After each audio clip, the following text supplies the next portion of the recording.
Hi, welcome to One at a Time.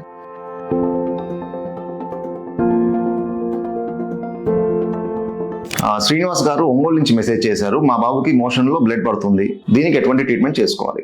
చూడండి శ్రీనివాస్ గారు, బేసికల్ గా మీరు అంటే ఇన్కంప్లీట్ ఇన్ఫర్మేషన్ ఇచ్చారు. మోషన్ లో బ్లడ్ పడితే మనకు కొన్ని విషయాలు ఫస్ట్ తెలియాలి, ఆ తర్వాత మన ట్రీట్మెంట్ గురించి ఆలోచించవచ్చు. సో అట్లీస్ట్ మోషన్ లో బ్లడ్ పడినప్పుడు మనం ఎటువంటి విషయాలు గమనించాలో ఇప్పుడు డిస్కస్ చేద్దాం. సో మోషన్ లో బ్లడ్ పడినప్పుడు ఫస్ట్ మీరు గమనించాల్సింది బ్లడ్ పడడంతో పాటు నొప్పి అనేది ఉందా లేదా, పెయిన్ఫుల్ పెయిన్లెస్ అనేది మనకు తెలియాలి. దాని తర్వాత ఈ బ్లడ్ ఏ టైంలో పడుతుంది, అంటే మోషన్ తో పాటు వస్తుందా లేదా మోషన్ అయిపోయిన తర్వాత వస్తుందా అనేది కూడా చూడాలి. దాని తర్వాత క్వాంటిటీ, ఎంత బ్లడ్ పడుతుంది. దాని తర్వాత కలర్, ఎందుకంటే బ్రైట్ రెడ్ కలర్ అనుకోండి, అది మనకు పెద్ద పేగు నుంచి వచ్చినట్టు తెలుస్తుంది. మరూన్ కలర్ లేకపోతే కొద్దిగా డార్కిష్ కలర్ వచ్చింది అనుకోండి, అది చిన్న పేగు నుంచి వచ్చినట్టు మనకు తెలుస్తుంది. పూర్తిగా బ్లాక్ వచ్చింది అనుకోండి, అది ఇంకో విషయం తెలియజేస్తుంది. సో ఇలా కలర్ బట్టి కూడా మనం బ్లీడింగ్ అనేది ఎక్కడి నుంచి అవుతుందో తెలుసుకోవచ్చు. ఇది కాకుండా ఇతర సిమ్టమ్స్, అంటే ఫీవర్ ఏమైనా ఉందా, లేకపోతే కడుపు నొప్పి ఏమైనా ఉందా, వాంతులు ఏమైనా అవుతున్నాయా, సో ఇలా మనము అన్ని సిమ్టమ్స్ చూస్తే కానీ ఒక డయాగ్నోసిస్ కి రాలేము. ఒక డయాగ్నోసిస్ వస్తే కానీ మనం ట్రీట్మెంట్ చెప్పలేము. సో మీరు అన్నట్టు ఇట్లా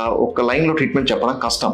నెక్స్ట్ టైం ఎప్పుడన్నా మోషన్ లో బ్లడ్ పడితే ఈ అన్ని విషయాలు కూడా మీరు గమనించి అప్పుడు మీ దగ్గరలో ఉన్న పీడియాట్రిక్ సర్జన్ డాక్టర్ గారిని కలవచ్చు.